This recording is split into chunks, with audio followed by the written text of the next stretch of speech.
Assalamualaikum warahmatullahi wabarakatuh. Selamat siang pemirsa. Senang sekali rasanya di siang hari ini tentunya dapat kembali lagi menemani waktu makan siang Anda, waktu istirahat Anda. Kali ini bersama saya Rehana Mezia dan juga rekan saya Jasmine Rahmadi. Halo Rehana. Halo Jasmine.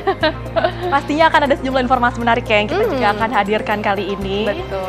Tahu nggak sih Rey, salah satunya adalah mirip-mirip seperti kemarin nih. Nah, apa tuh Jasmine? Kemarin kita hadirkan informasi di mana infrastruktur di sejumlah daerah ini masih kurang memadai. Bahkan kemarin ada ibu hamil yang ditandu di Maros ya. Oh iya, betul. Nah, kali ini juga ada nih jenazah yang ditandu di Tanah Toraja sepanjang 9 km karena infrastruktur yang juga masih belum memadai di daerah tersebut. Padahal seharusnya juga ini pemerintah juga mengakomodasi dan juga memfasilitasi ya. Kita hadirkan informasi tersebut nantinya semoga bisa jadi perhatian pemerintah juga. Namun sebelum itu kita akan hadirkan terlebih dahulu pemirsa informasi pertama di mana terkait ditemukannya korban tewas terbakar di dalam mobil tronton di Ogan Ilir.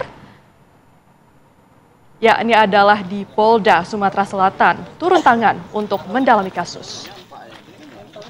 Ya, dari hasil pemeriksaan awal, ini pemirsa korban diduga berinisial A yang merupakan warga Solok Selatan, Provinsi Sumatera Barat, yang diduga merupakan supir truk pengangkut besi dari Muara Kuang menuju Palembang.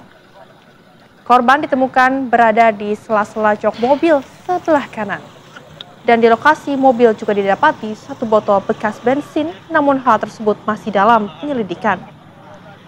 Jenazah sudah dievakuasi ke Rumah Sakit Bayangkara Palembang untuk dilakukan proses identifikasi dan pemeriksaan lebih lanjut oleh tim laboratorium forensik Polda Sumsel.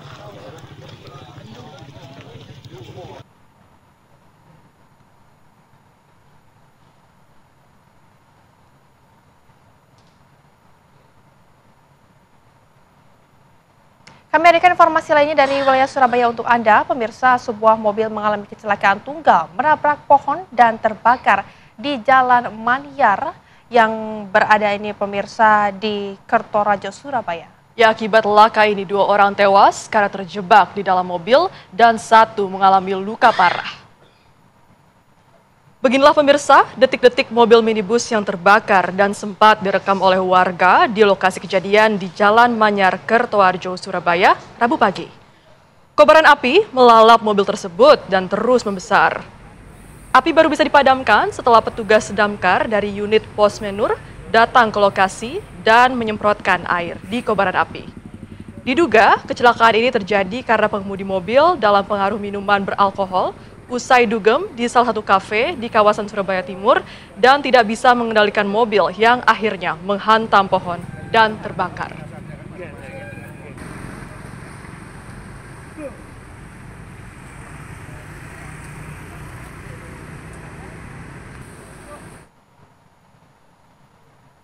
Pemirsa, sebuah rumah berlantai 2 di Jalan Melong, Kota Cimahi, Jawa Barat hangus terbakar pada Selasa malam.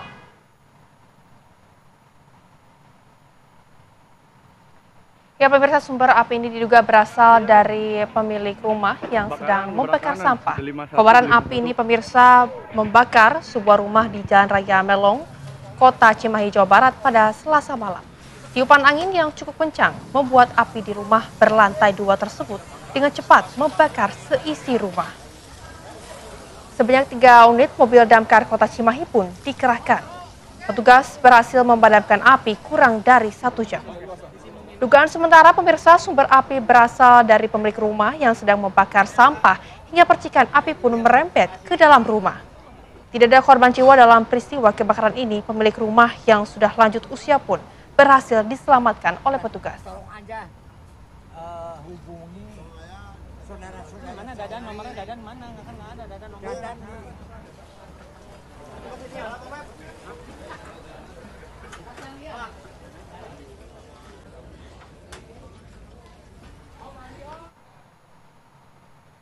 Informasi lainnya pemirsa untuk Anda, ya ini masih sama mengenai kebakaran yang terjadi ini di Kompleks Pasar Lama di Distrik DKI, Yahukimo, Papua Pegunungan. Ya pemirsa, kebakaran diduga dipicu oleh ledakan bensin milik salah satu pemilik kios. Ledakan terjadi ketika pemilik sedang memindahkan bensin eceran sambil merokok yang kemudian memicu percikan api dan juga membesar. Akibat kejadian ini, pemilik kios menderita luka bakar pada bagian tangan dan juga lutut. Agar api tidak menjalar ke tempat lain, petugas pun terpaksa merobohkan satu bangunan lainnya.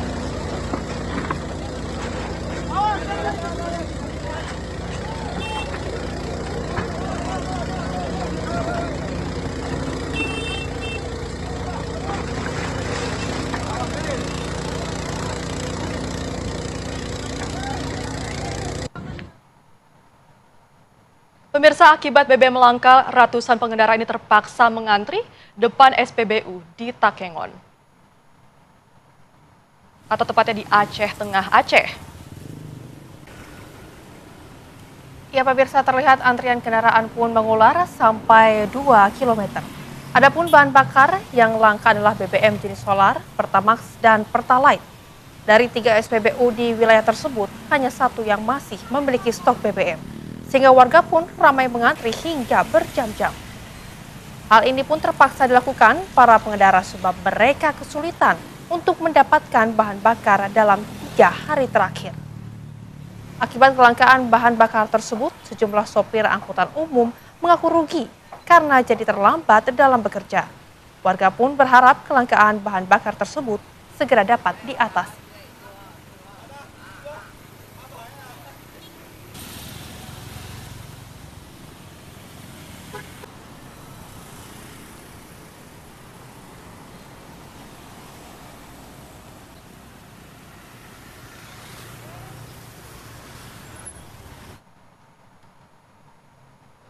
Merasa menjadi korban penganiayaan, pemirsa, hingga kepalanya ini terluka dan juga diketahui ini mengeluarkan darah. Korban yang sudah ditetapkan menjadi tersangka dan terdakwa di persidangan melakukan upaya perlawanan.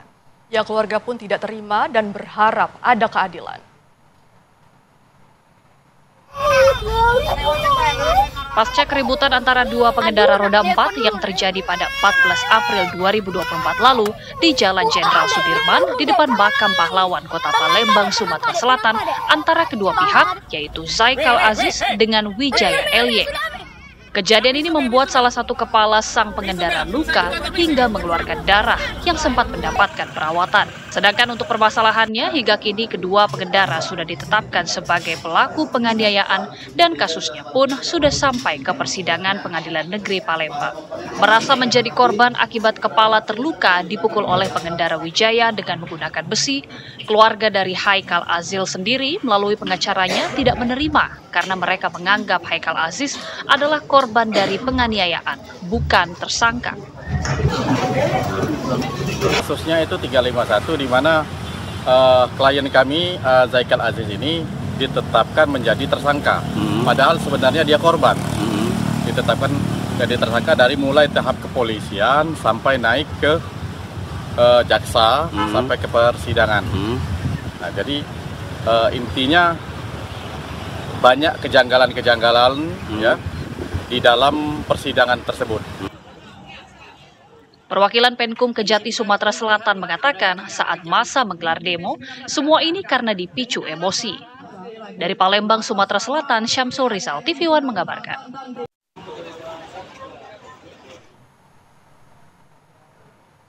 Berikutnya, pemirsa, Satreskrim Polres Metro Jakarta Selatan ini terus menyelidiki tewasnya seorang terapis spa, yakni adalah terapis spa Delta yang ditemukan di sebuah lahan kosong di kawasan Pejaten Barat, Pasar Minggu, Jakarta Selatan. Ya, pemirsa, kasus ini juga semakin rumit karena ada perbedaan usia di antara yang diungkapkan oleh polisi dan juga keluarga.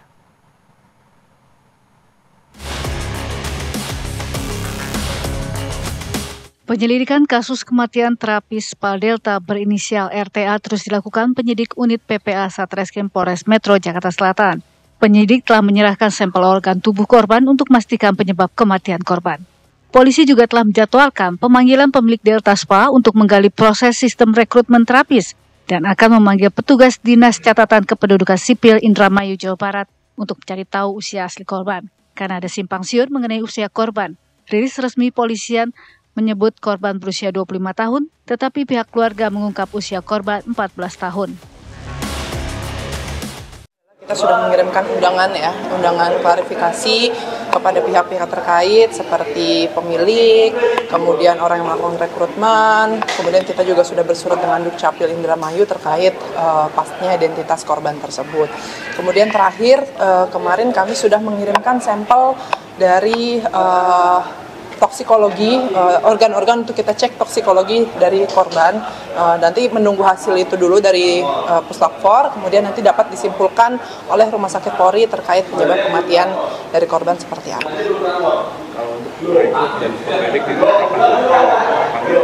Untuk pemanggilannya undangannya kita buat di minggu ini. Jasad korban ditemukan di lahan kosong di belakang sebuah gudang di Pejaten, Jakarta Selatan. Jasad RTA diotopsi di Puslapfor Polri. Hasil otopsi akan mengungkap penyebab kematian RTA. Polisi juga memastikan dari hasil pemeriksaan medis sementara, korban tidak meninggal dalam kondisi hamil dan belum pernah hamil.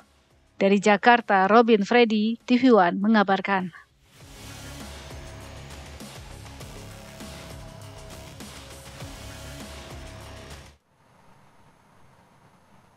Kita hadirkan informasi lainnya untuk Anda pemirsa, ya inilah dari wilayah Jakarta Utara. Seorang anak perempuan berusia 12 tahun di Kampung Sepatan Rorotan Cilincing, Jakarta Utara. Ini diketahui pemirsa menjadi korban pembunuhan dan ruda paksa oleh tetangganya sendiri.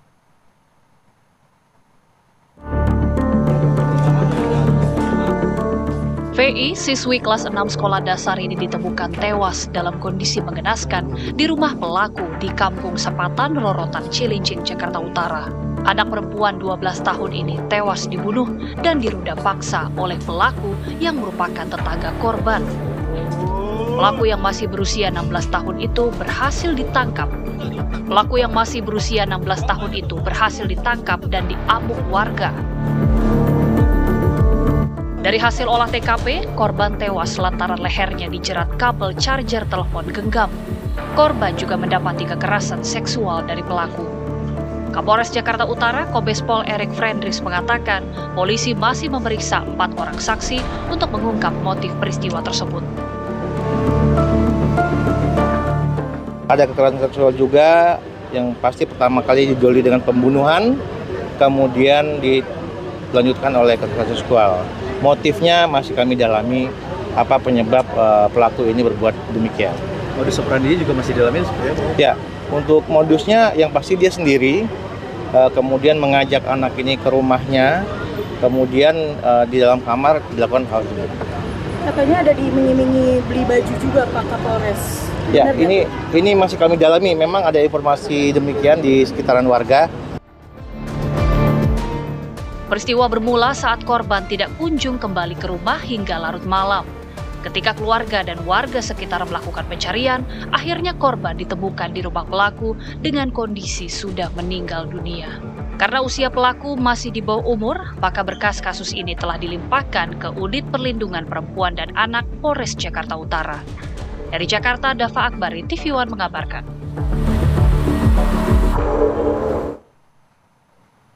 Dan pemirsa, untuk mengetahui update terbaru mengenai kasus ini, kita sudah terhubung dengan rekan Putri Lestari. Selamat siang Putri, olah TKP ini sudah dilakukan, lalu seperti apa hasilnya dan bagaimana update terkini dari kasus ini? Silakan Putri.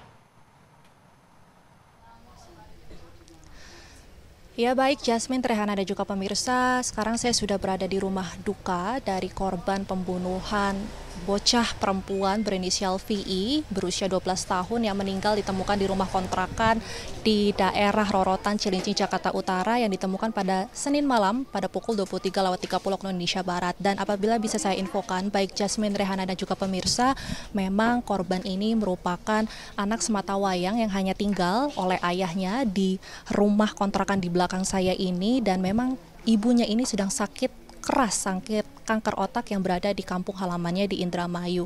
Dan apabila bisa saya jelaskan juga, baik Rehana, Jasmine dan juga pemirsa, ini dari pihak keluarga juga sudah mendapatkan bantuan baik dari kelurahan maupun juga dari Dewan Kota, dan memang dari korban sendiri juga sudah dimakamkan di kampung halamannya di Indramayu, Jakarta. Dan sekarang saya sudah bersama dengan Ibu Jamilah, RT 1, Ketua RT 1 di daerah sini, untuk mengetahui bagaimana lebih lanjut mengenai kronologi dan juga keseharian dari anak yang meninggal dunia. Selamat siang Ibu Jamila.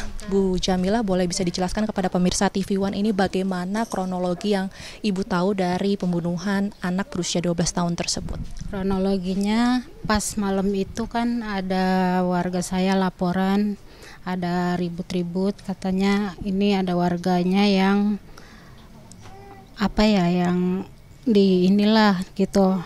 Jadi tadinya itu si korban ini diajak ke kontrakannya bapaknya, diiming-imingin mau dikasih baju sama sama pelaku. Terus sudah lama itu bapaknya kan nyari-cari nggak ketemu-temu. Pas ada warga yang ikut mencari juga, ada emang benar di rumahnya si korban itu tersebut. Ya. Oke, Ibu. Terus setelah Ibu mendengar adanya warga Ibu yang menjadi korban pembunuhan, apa langkah pertama yang Ibu lakukan? Ya, saya laporan ke Polsek Cilincing dan memanggil warga setempat untuk membantu warga untuk mengamankan pelaku. Ya. Oke, baik Bu. Kalau dari Ibu sendiri, apakah mengetahui hubungan antara korban dan pelaku ini seperti apa? Korban sama pelaku ini nggak ada hubungan apa-apa. Lagian juga bukan seumurannya kan. Jadi kalau nggak ada hubungan nggak ada. Oke, yang terakhir mungkin Ibu boleh dijelaskan nggak sih Bu kepada pemirsa TV One bagaimana keseharian atau profil dari korban sendiri? Apakah sering main bersama dengan keluarga atau bersama dengan tetangga atau seperti apa? Anaknya mah ceria, ngaji, jarak sekolah juga sekolah.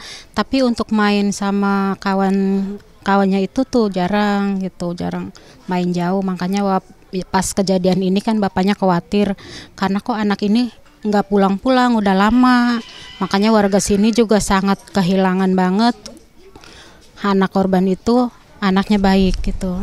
Oke Bu, kalau dari pelaku sendiri kira-kira Ibu tahu nggak Bu keseharian dari pelaku ini sendiri seperti apa? Pelaku sering main di sini, itu juga sekolah juga kan dia udah nggak sekolah lagi, udah putus sekolah.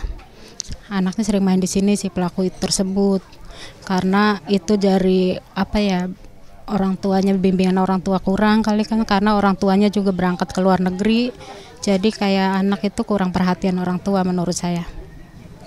Oke, baik. Dan setelah adanya kejadian tersebut ini nanti akan ada apa Bu dari keluarga, mungkin ada pengajian atau segala macam?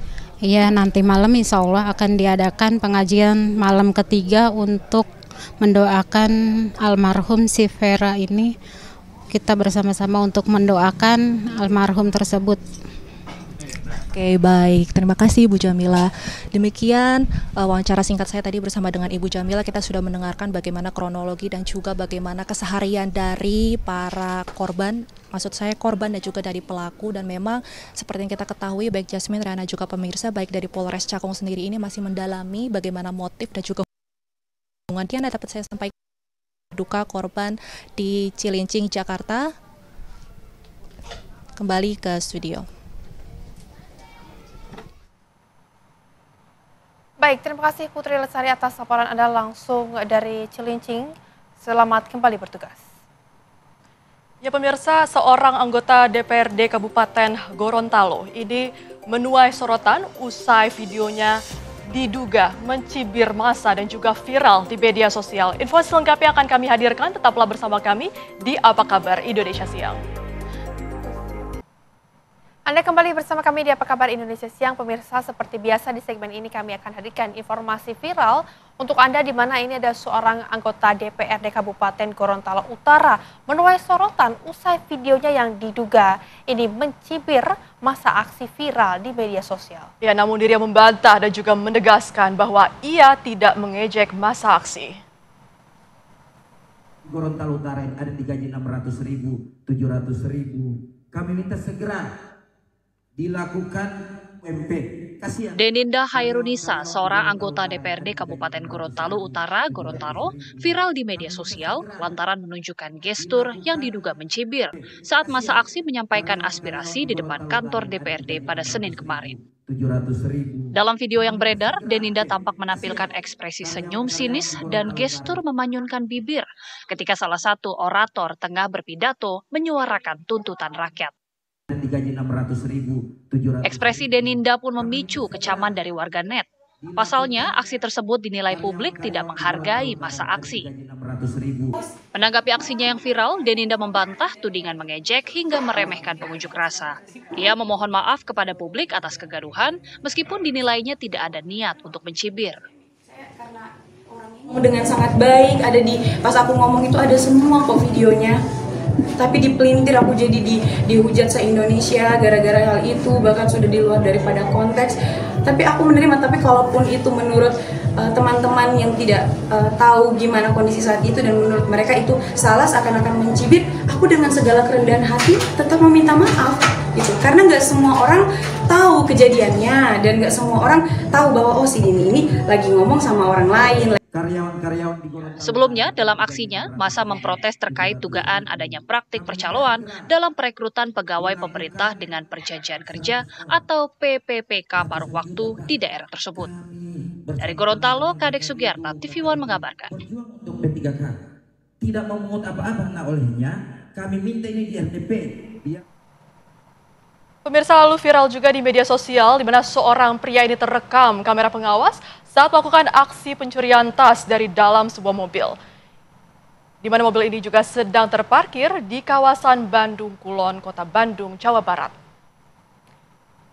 Inilah dia pemirsa video rekaman CCTV saat pelaku melancarkan aksinya mengambil tas milik warga di dalam mobil yang sedang terparkir di perumahan Bumi Asri, Gempol Sari, Bandung Kulon, Kota Bandung, Jawa Barat pada hari Selasa pagi.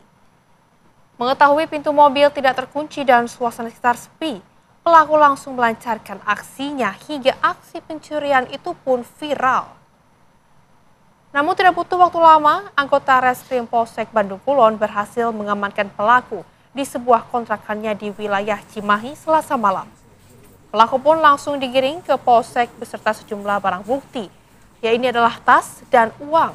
Atas perbuatannya, pelaku dijerat pasal pencurian dengan pemberatan dan terancam hukuman hingga 5 tahun penjara.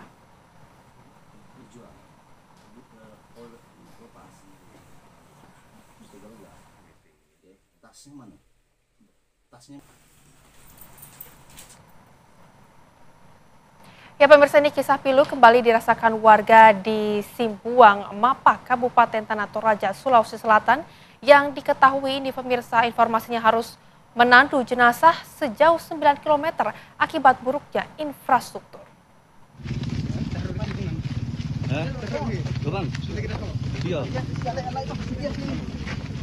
Ya, video perjuangan tersebut di mana warga menandu jenazah di wilayah barat Tanah Toraja ini mendapat tanggapan dari warganet yang diunggah di media sosial.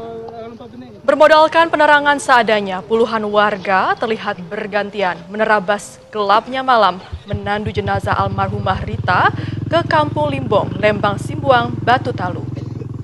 Hal itu dilakukan warga karena jalan akses utama di wilayah tersebut sudah puluhan tahun tak tersentuh pembangunan. Padahal peristiwa serupa sudah sering terjadi, namun pemerintah seolah tak peduli dengan penderitaan yang dirasakan masyarakat.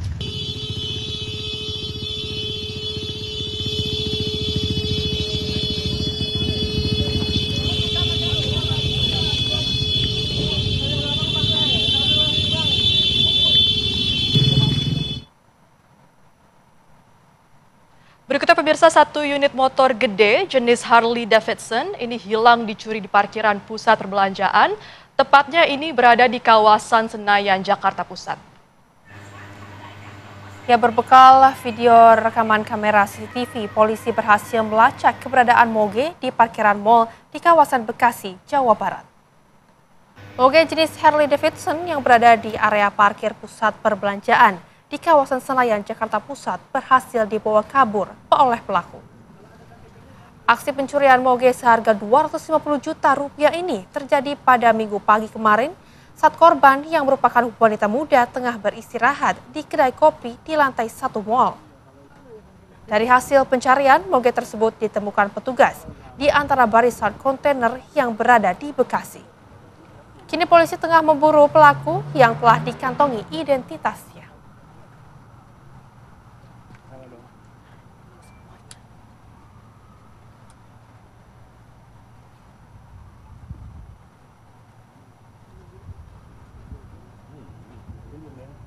Seputar kopling. Ya pemirsa, kelompok kriminal bersenjata ini kembali berulah di Papua. Kali ini pemirsa, kelompok yang mengaku sebagai Kodam 15 Ngalum Kupel itu melakukan pembakaran bangunan yang terjadi di SMP Kiwirok, Desa Sopa, Mimika, Distrik Kiwirok, Kabupaten Pegunungan Bintang. Ya pemirsa, sekitar pukul 6 pagi, 7 orang bersenjata api terlibat membakar bangunan fasilitas pendidikan tersebut. Personel gabungan TNI Polri segera bergerak menuju lokasi. Kemudian kontak tembak tak terhindarkan antara aparat keamanan dan juga KKB. Tim gabungan berhasil memukul mundur kelompok bersenjata itu ke arah kampung Kotobib dan aparat keamanan kini memastikan situasi di Kiwirok sudah terkendali.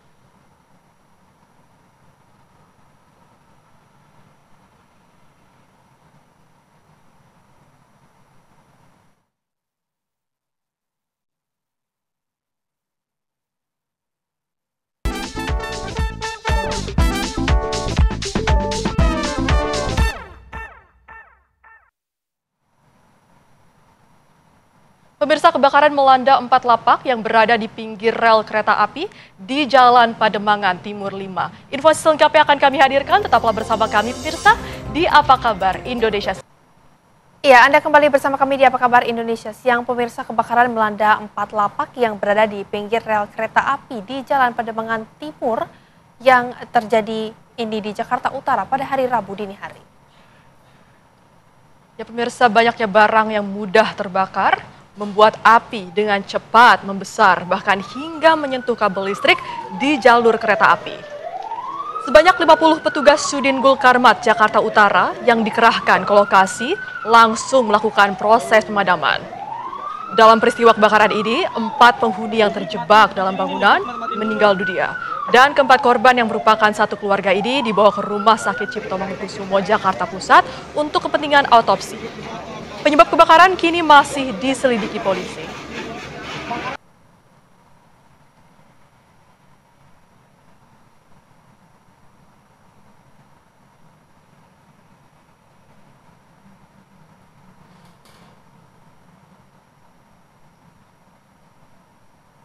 Lalu bagaimana kondisi terkini di Pademangan, Jakarta pasca kebakaran? Sudah ada rekan kami, Faisal Rinaldi, yang sudah siap untuk mengabarkan dari lokasi.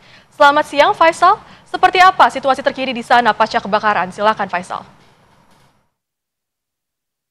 Jadi selamat siang Yasmin, Rehana, dan juga pemirsa untuk kondisi terkini pasca kebakaran yang terjadi di kawasan Pademangan, Jakarta Utara. Anda bisa lihat di belakang saya, tidak ada sekitar 4 rumah yang terdampak akibat kebakaran yang terjadi pada pukul 4 pagi tadi.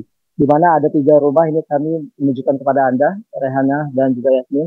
Ada 3 rumah yang hangus terbakar dan juga seluruhnya sudah habis rata dengan tanah. Sisa hanya tersisa puing-puing saja seperti misalnya atap, seng, dan juga dinding-dinding yang masih tersisa. Dan untuk 1 rumah lainnya yang di sebelah sana, ini juga terdampak atau lebih kepada di bagian lantai 2-nya ini hangus terbakar. Untuk saat ini juga TKP sudah dibatasi dengan dari polisi oleh Polres Metro Jakarta Utara. Dan memang kebakaran ini, Rehana, Yasmin, dan juga pemirsa, yang terjadi sekitar pukul 4 pagi tadi.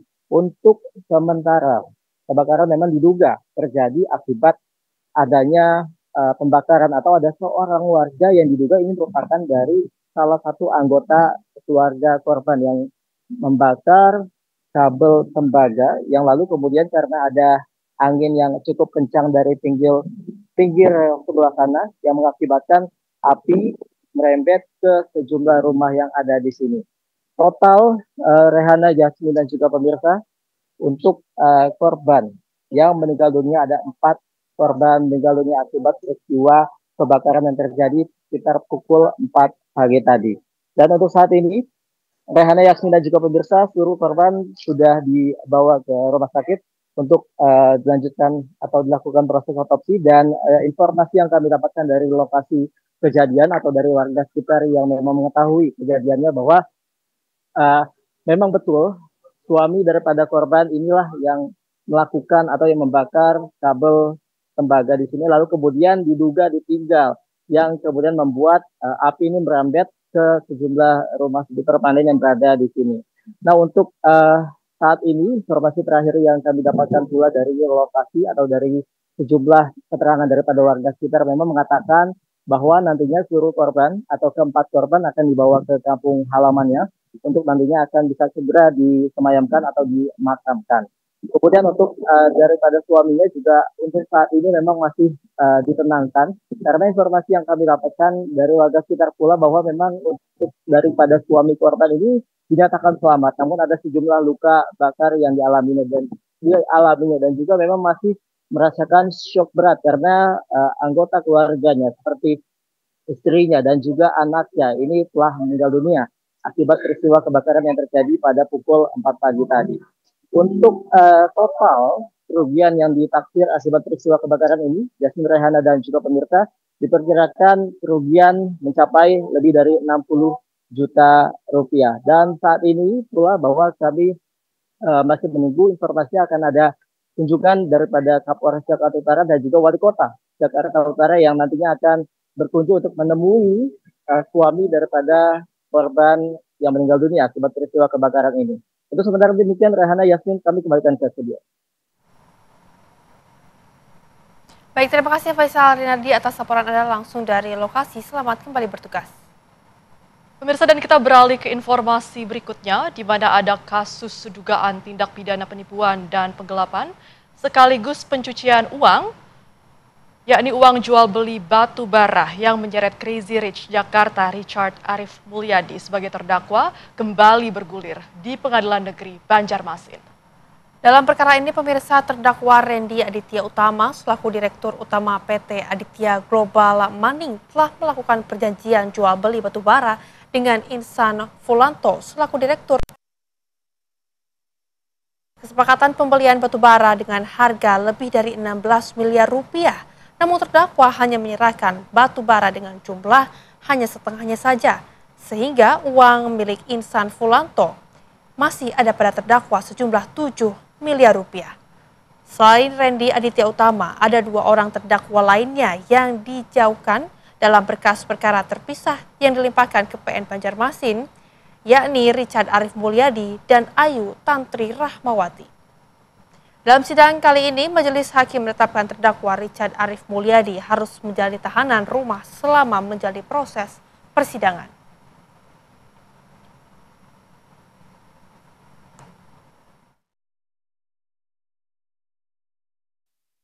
Masing-masing penegak hukum, hakim kan juga punya kewenangan tersendiri.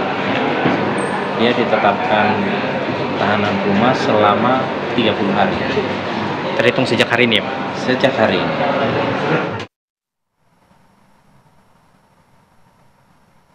Ya, pemirsa, Dinas Perhubungan Kota Bekasi menerapkan rekayasa lalu lintas berupa kontraflow di Jalan Inspeksi Kalimalang selama 1 bulan penuh. Dan langkah ini juga, pemirsa, dilakukan untuk mendukung proyek pembangunan jembatan baru wisata air yang ada di Kalimalang.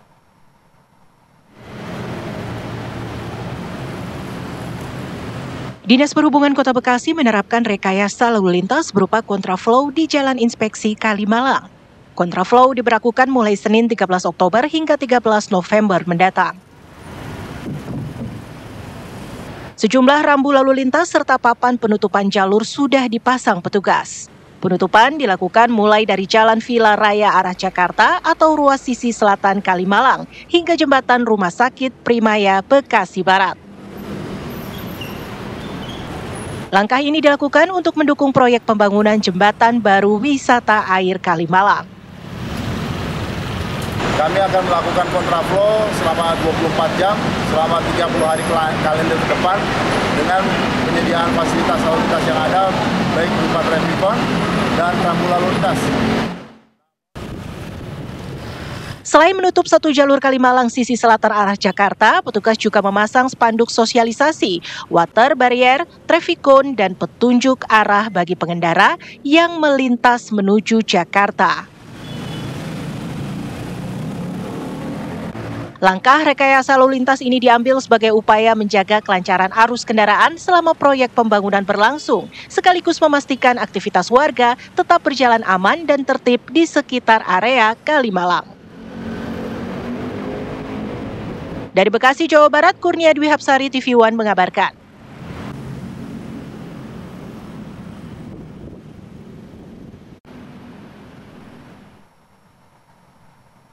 Ya, berikutnya pemirsa, Job Fest 2025 digelar di Gedung Serbaguna Gelora Sunter, Jalan Danau Sunter Selatan, Tanjung Priok, Jakarta Utara pada Selasa siang. Job Fest kali ini pun tidak hanya diminati oleh anak muda, tetapi juga masyarakat Parubaya yang mencari peluang.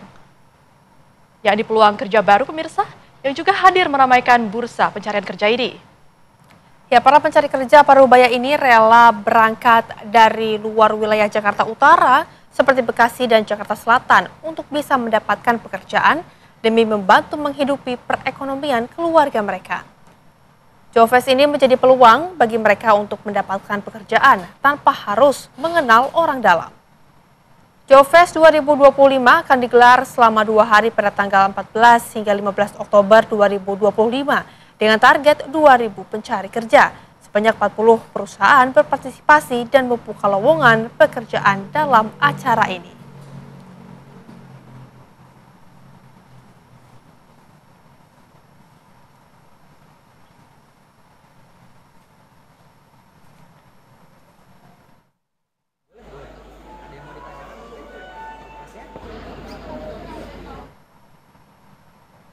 Ya pemirsa, Lurah Perintis Kecamatan Medan Timur didorong warganya hingga masuk ke dalam parit usai membongkar polisi tidur dari ban bekas yang dipasang di ruas jalan. Kami akan hadirkan informasinya saja, dan tetaplah bersama kami di Apa Kabar Indonesia. Terima kasih Anda kembali di Apa Kabar Indonesia Siang. Pemirsa, Menteri Koordinator Bidang Infrastruktur Pembangunan Kewilayahan Agus Harimurti Yudhoyono ini meninjau proyek penyediaan air bersih dan juga irigasi pertanian di Desa Kelor, Kabupaten Gunung Kidul. Ya, kegiatan ini juga pemirsa bertujuan untuk memastikan ketersediaan air bagi masyarakat dan pertanian untuk juga memperkuat ketahanan pangan dan kesejahteraan bagi warga.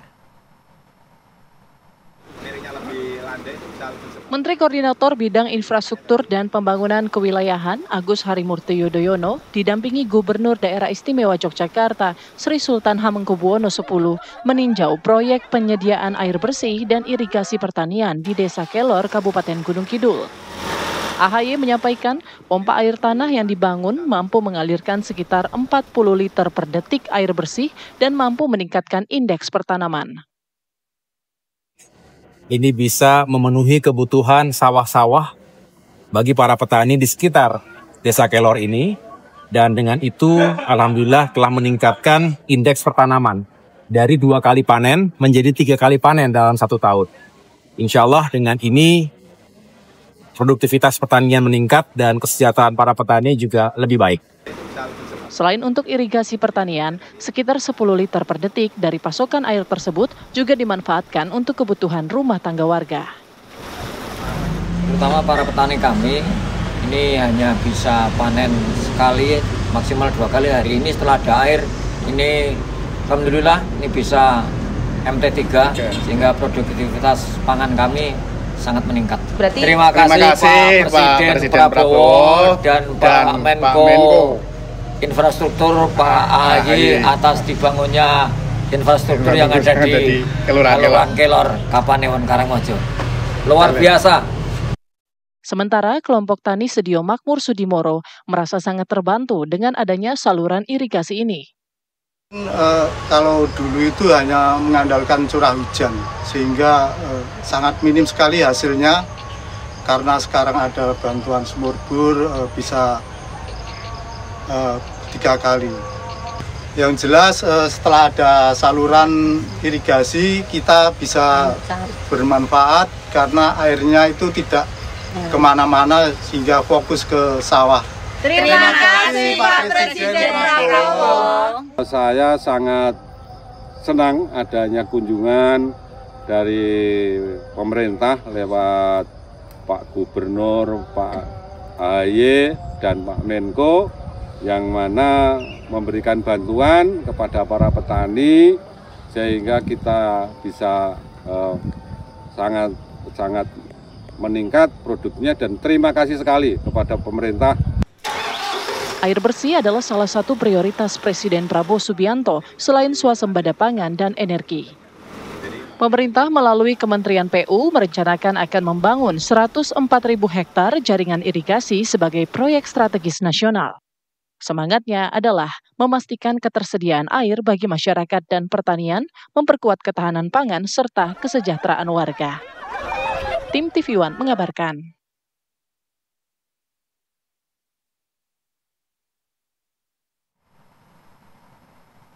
Informasi lainnya untuk Anda pemirsa, tim DVI Polda Jatim berhasil mengidentifikasi 4 kantong jenazah korban robohnya Pondok Pesantren Al-Hoziri yang berada di Sidoarjo, Jawa Timur.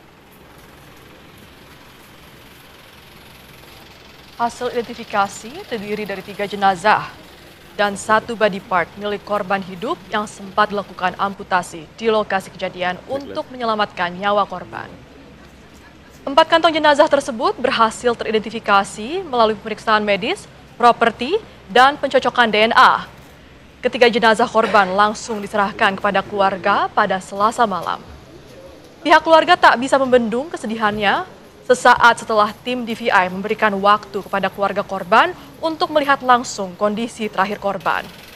Dengan penambahan ini, tim DVI telah berhasil mengidentifikasi total 58 korban dari 67 kantong jenazah yang diterima, dan kini masih ada 5 kantong jenazah yang berada di posko DVI Rumah Sakit Bayangkara, Polda Jatim, dan masih dalam proses pencocokan data.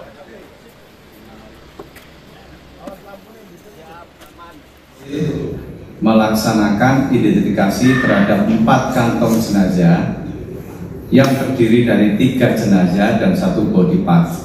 4 kantong jenazah cocok match dengan 3 nomor antemortem. Ada kantong jenazah, tapi maksudnya kantong yang cocok dengan PM RSB BP 035B teridentifikasi melalui DNA cocok dengan korban yang masih hidup. Atas nama Nur Ahmad Rahmatullah.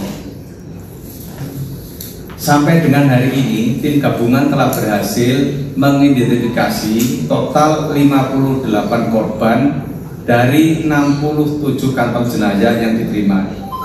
Sampai saat ini dari data antemortem yang melaporkan hilang yaitu 63 korban hilang, masih tersisa 5 kantong yang belum ditemukan, dan di kamar jenazah kami masih ada 5 kantong jenazah. Pemirsa, dan untuk memperbarui informasi mengenai identifikasi korban dan penyelidikan ambruknya Ponpes Al-Hoziri yang berada di Buduran, Sidoarjo, kita sudah tergabung dengan Goldi Gumilang yang berada di RS Bayangkara, Polda Jatim. Selamat siang, Goldi. Seperti apa proses identifikasi yang masih terus berlangsung hingga hari ini? Silakan.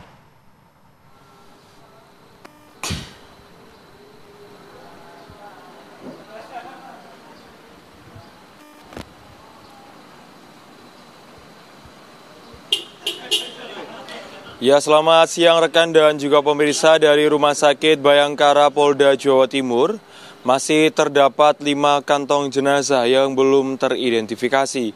Kami informasikan bahwa kemarin hari Rabu malam, Kabid Dokes Polda Jawa Timur, Kombes Pol M. Kusnas mengatakan ada 4 kantong jenazah yang berhasil teridentifikasi, di mana dengan rincian 3 jenazah dan 1 body part, di mana 1 body part yang berhasil teridentifikasi merupakan milik seorang korban yang kemarin dilakukan tindakan amputasi di lokasi kejadian untuk menyelamatkan nyawanya. Sehingga total hingga hari Rabu saat ini, korban meninggal dunia yang berhasil teridentifikasi berjumlah 58. Dan yang belum teridentifikasi masih berjumlah 5 kantong jenazah, di mana saat ini masih dilakukan proses rekonsiliasi, di mana tim yang berisikan tim forensik, kemudian Inavis dan juga paguyuban ataupun perkumpulan dokter forensik Indonesia sedang melakukan rekonsiliasi di Rumah Sakit Bayangkara dengan tim DVI Polda Jawa Timur untuk mencocokkan data korban yang belum teridentifikasi. Perlu diingat pemirsa bahwa saat ini memang sudah semuanya sampel DNA dikirimkan ke Pusdokes Jakarta dan saat ini tim DVI Polda Jawa Timur tinggal menunggu hasil dari 5 tes DNA kantong jenazah yang masih berada di Rumah Sakit Bayangkara. Selain itu pemirsa, kami informasikan bahwa saat ini proses penyidikan juga masih terus dilakukan oleh tim kepolisian dari Polda Jawa Timur, di mana tim yang dibentuk ini berasalkan dari Ditreskrimum dan juga Ditreskrimsus Polda Jawa Timur. Hingga saat ini sudah diperiksa sekitar 17 saksi dalam tahap penyelidikan kemarin dan sudah dilakukan gelar perkara, sehingga proses saat ini ataupun tahapan saat ini adalah penyidikan. Namun hingga saat ini pemirsa memang belum ditetapkan tersangka dalam kejadian rubuhnya gedung musola di Ponpes Al-Qausini, Buduran, Sidoarjo, Jawa Timur. Sementara itu informasi dari Rumah Sakit Bayangkara terkait dengan identifikasi dan tahapan proses penyidikan. Kami kembalikan ke rekan di studio. Baik, terima kasih Goldi Gumilang atas laporan Anda langsung. Selamat kembali bertugas. Apa kabar Indonesia Siang akan kembali hadir pemirsa dengan sejumlah informasi menarik lainnya. Tetaplah bersama kami, usai jeda.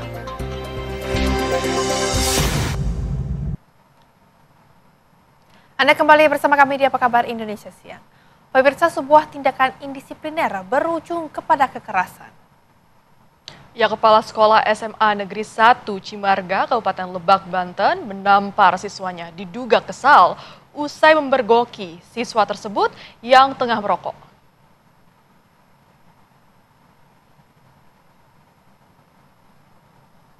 Peristiwa ini terjadi pemirsa pada Jumat 10 Oktober 2025 lalu. Akibat aksi dugaan kekerasan tersebut, ratusan siswa SMA Negeri 1 Cimarga melakukan aksi mogok masuk sekolah. Seluruh ruang kelas tampak lengang saat aksi mogok masuk sekolah memasuki hari kedua. Aksi dugaan kekerasan yang menimpa Indra Lutfiana Putra, salah satu siswa SMA Negeri 1 Cimarga, terjadi setelah dirinya kepergok sedang merokok. Dan saat itu, menurut Indra, selain mendapat perlakuan kasar, dirinya juga menerima kata-kata kasar dari sang kepala sekolah. Sementara Kepala Sekolah SMAN 1 Cimarga, Dini Fitria, mengaku kesal lantaran Indra tidak mengakui perbuatannya meski bukti rokok berada di lokasi.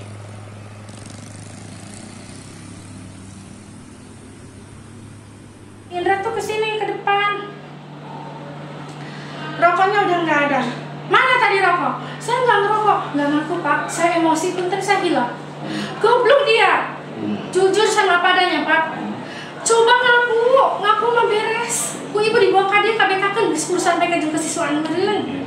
Gitu hukum, kulit tengah hukum Indra apa udah tahu matanya bertatapan, ya ngebul.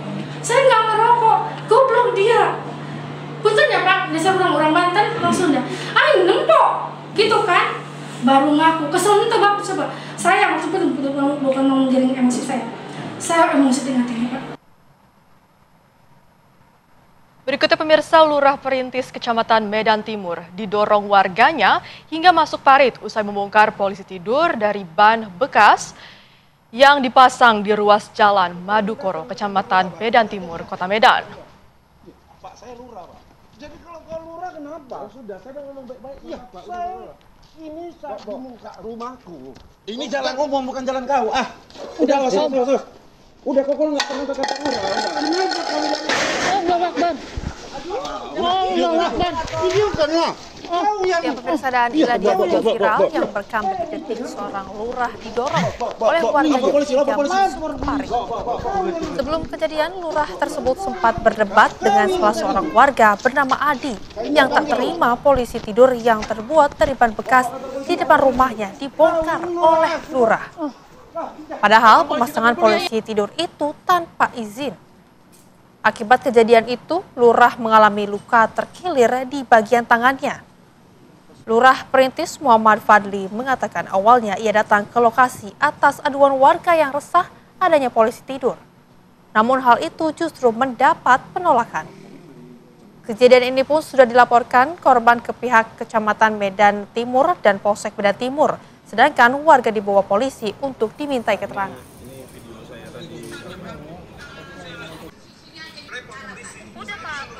Saya cuma bilang lagi dengan banyak begitu paku, dikirim foto-foto paku-pakunya Pak izin.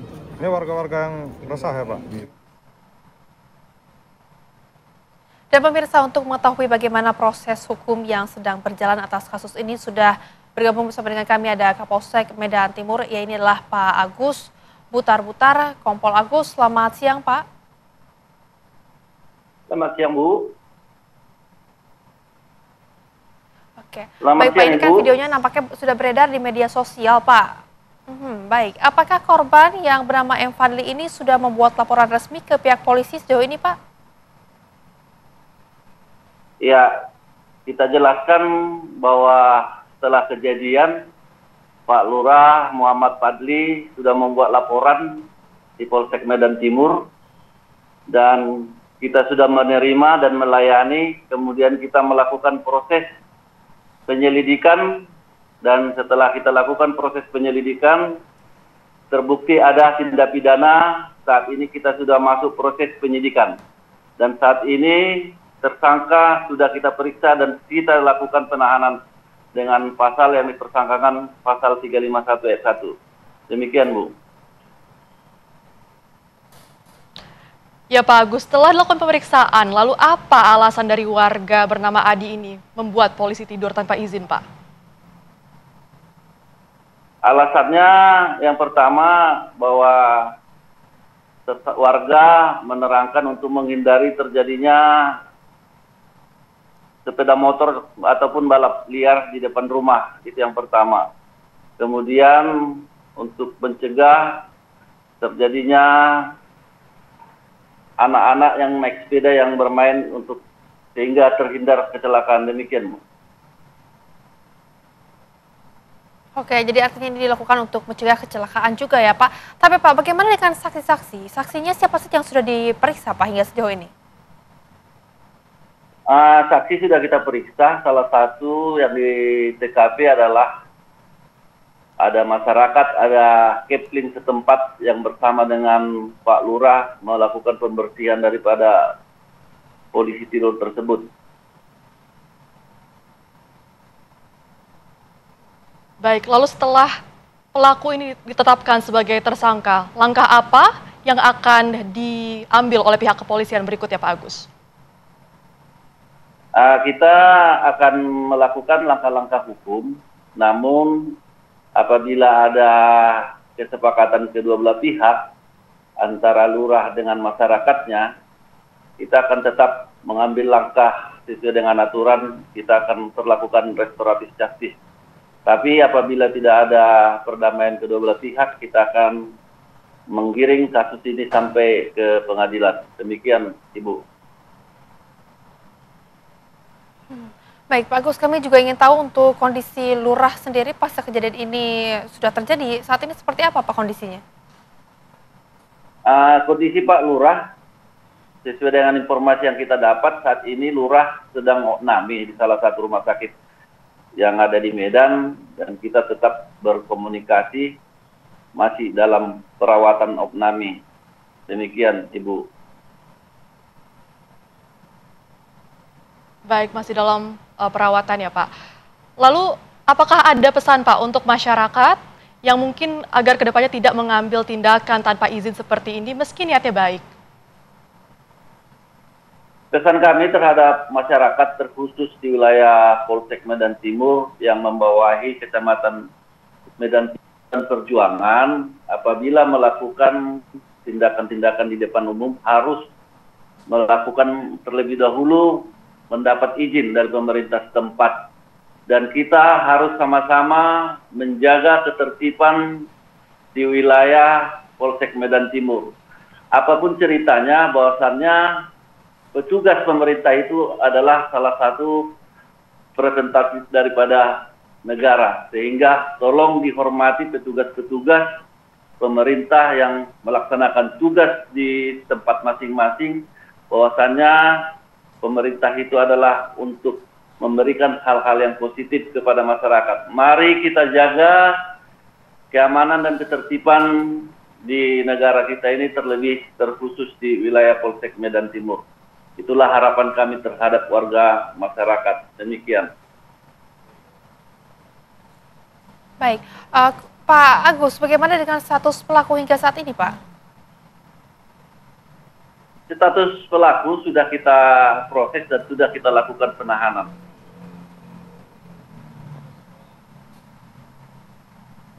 Oke, artinya ini sudah ditahan ya?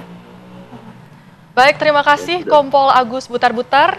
Dan tentunya kita harapkan ini menjadi pelajaran juga ya Rehana ya. Walaupun niatnya baik, tapi kalau dilakukan tanpa izin ini juga tidak boleh. Tidak bisa dilakukan. Terima kasih Pak Agus.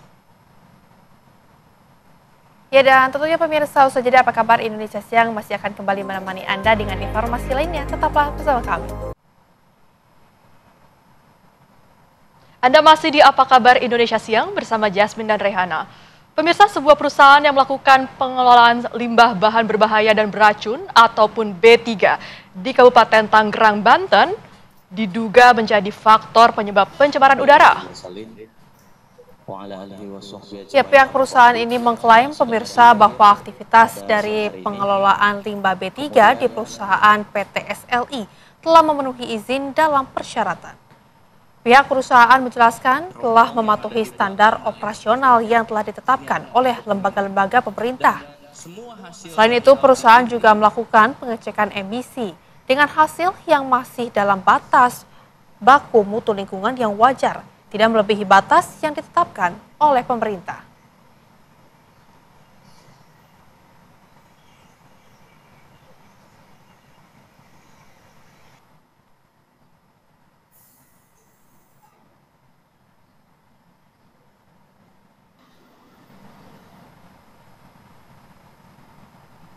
Ketentuan kegiatan operasional yang berlaku yang telah ditetapkan oleh lembaga-lembaga pemerintah dan lembaga-lembaga terkait gitu.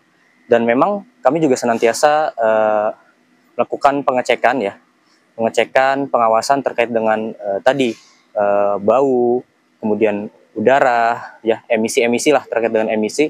Nah, saat itu saya memberikan solusi kepada warga. Coba nanti kita diskusikan dengan perusahaan. Akhirnya saya mediasi kan ke perusahaan. Ya, pemirsa, Presiden Prabowo Subianto kembali ke tanah air setelah menghadiri pertemuan para pemimpin dunia yang dilaksanakan pemirsa di Mesir dalam membahas fase pertama gencatan senjata Israel dan juga Hamas. Presiden Prabowo hadir bersama lebih dari 20 pemimpin dunia yang merampungkan kesepakatan damai Gaza. Dalam kesepakatan tersebut, Israel dan Hamas menyetujui fase pertama gencatan senjata yang meliputi pembebasan seluruh tawanan serta penarikan bertahap pasukan Israel dari wilayah perkotaan. Prabowo langsung menggelar rapat terbatas dengan sejumlah menteri Kabinet Merah Putih. Dan Presiden pun kembali menegaskan komitmen Indonesia dalam membantu negara Palestina yang sudah berlangsung sejak lama.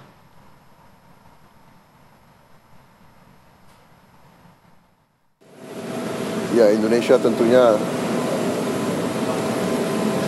selalu diajak untuk ikut mendukung proses besar ini, dan memang ini tekad kita sebagai bangsa, tekad saya. Puluhan tahun saya membela Palestina, puluhan tahun sejak saya masih muda. Kita terus-menerus mendukung kemerdekaan Palestina, rakyat Palestina. Dan alhamdulillah ya kita bisa berbuat. Indonesia selama ini aktif. Kita kirim bantuan, kita kirim kapal, kita kirim Hercules berkali-kali. Saya kira rakyat Palestina dan rakyat Timur Tengah melihat bagaimana komitmen Indonesia. Pemerintah meluncurkan program magang nasional 2025 yang ditujukan bagi fresh graduate dan lulusan diploma. Mahasiswa pun berharap program ini bisa membuka harapan baru bagi generasi muda yang selama ini kesulitan mendapatkan pengalaman kerja.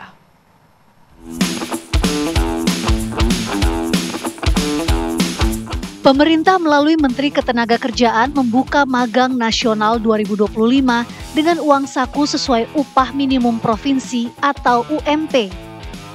Pada gelombang pertama ini, Kementerian Ketenagakerjaan memberikan kuota sebanyak 20.000 peserta magang nasional. Pendaftaran peserta magang nasional 2025 dibuka sejak tanggal 7 Oktober dan penutupannya diperpanjang hingga 15 Oktober 2025 mendatang. Program magang nasional ini diperuntukkan bagi lulusan baru atau fresh graduate untuk tingkat pendidikan strata 1 dan D3. Menurut sejumlah mahasiswa, program ini membuka harapan baru bagi generasi muda yang selama ini kesulitan mendapatkan pengalaman kerja. Membantu ini bisa ngebagusin CV kita, terus kita pengalamannya jadi lebih bertambah, wawasan kita juga lebih banyak karena kita ketemu orang-orang baru juga di sana. Gitu. Harapannya terakhir? Harapannya semoga yang untuk para fresh graduate bisa cepet bisa magang, karena ya kan susah ya cari kerja di Indonesia ini. Menurut aku mungkin bisa buat fresh graduate bisa ditambahin kali ya gitu. Harapannya terakhir? Harapannya semoga yang bisa mendapatkan magang nasional ini bisa mendapatkan relasi dan pengalaman-pengalaman yang baik. Itu adalah sesuatu yang bermanfaat karena di saat fresh graduate itu nanti diberikan pelatihan magang seperti itu, saat dia di dunia kerja itu mereka akan lebih terlatih dan punya pengalaman. Sebenarnya kalau menurut saya sih positif banget ya Kak, apalagi buat yang fresh graduate kayak kan mereka pasti minder tuh, kerja biar dapat duit jadi akhirnya kayak dengan adanya magang nasional ini mereka lebih kayak berarti kerja ini bisa nih dan dapat duit segini, mereka ada sekiranya perkiraan gitulah buat ntar kerja selanjutnya gimana, atau bahkan magangnya itu bisa jadi ngincer perusahaannya gitu sih Kak kalau. Hingga hari ini, Kemenaker telah mencatat 1.147 perusahaan akan berpartisipasi menerima para peserta magang. Nantinya, ribuan perusahaan ini akan melakukan seleksi terhadap 1.404.711 orang calon peserta magang yang sudah terdaftar hingga hari ini. Rencananya, Kemenaker akan membuka batch kedua pada akhir tahun 2025 dengan kuota sebanyak 80.000 peserta, termasuk memperluas kerjasama dengan perusahaan di daerah. Dari Jakarta, tim TV One mengabarkan.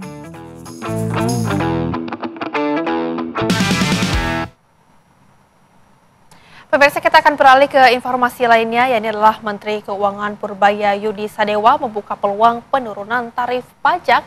Pemirsa, yang diketahui ini bertambah nilai di PPN di tahun 2026.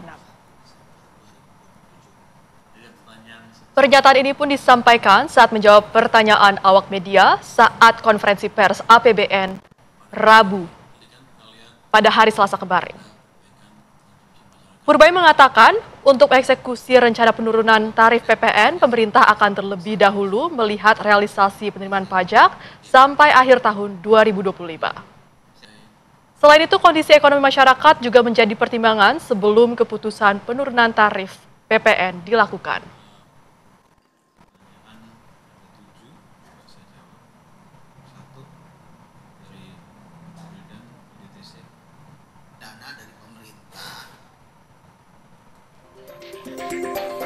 Dan pemirsa, informasi tadi juga sekaligus menutup jumpa kita di Apa Kabar Indonesia Siang. Wakil kru yang bertugas saya Jasmine Rahmadi. Dan juga saya Rehan Mezia, izin pamit undur diri. Terima kasih dan sampai jumpa.